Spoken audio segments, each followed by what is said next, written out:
woodsmen were strong and good, but they left girls in woods sometimes, girls who then had to fend for themselves. Light snow falls. She stands slowly. The world lurches as if it's suddenly grown heavy. She falls to her knees and then hears voices in the woods. 2 people walking toward her. Even from this distance, she can see the red scars on their faces. One wobbles from a limp. They're carrying sacks.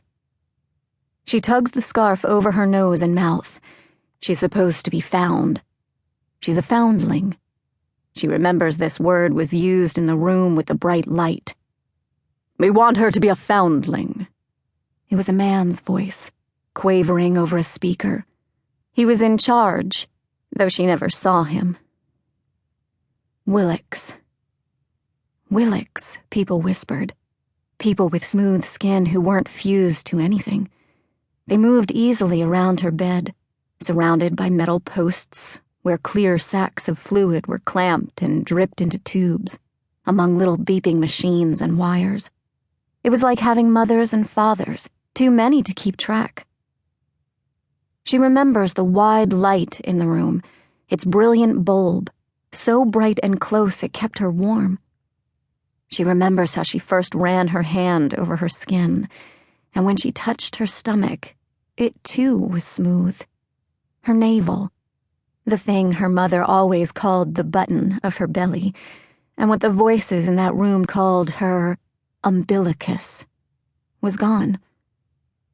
She reaches up under her coat and shirt and runs her hand over her stomach. Like before, there's only a stretch of skin and more skin. "Healed," the voices said behind white masks, but they were concerned. "Still a success," they said. Some wanted to keep her for observation. She starts to open her mouth to call to the distant figures carrying sacks, but her mouth doesn't open all the way. It's as if her lips are slightly stitched on either side, the edges sealed. And what would she say? She can't think of any words. The words whirl in her mind. They're furred. She can't line them up or utter them. Finally, she calls out, but the only words that form in her mouth are, "We want." She doesn't know why. She tries again to call for help, but again she shouts, "We want."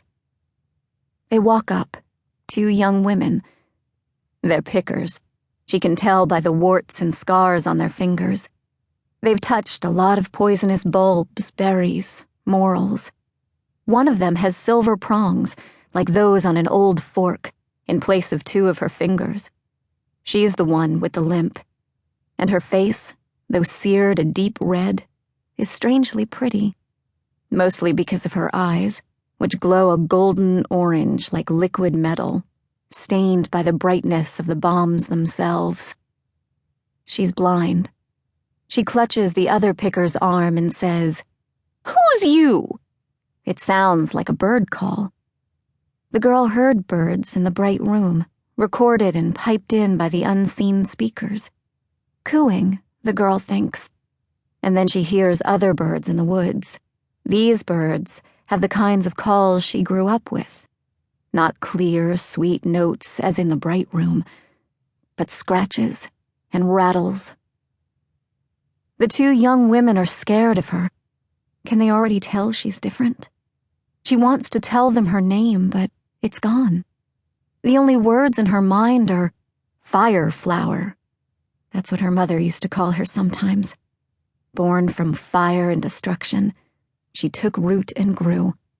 She's never known her father, but she's pretty sure that he was lost in the fire and destruction. And then her name appears. Wilda. She is Wilda. She puts her hand on the cold ground. She wants to tell them that she's new.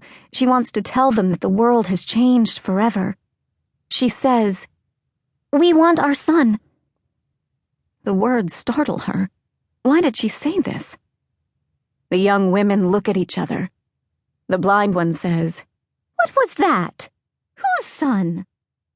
The other has a scar running down one cheek.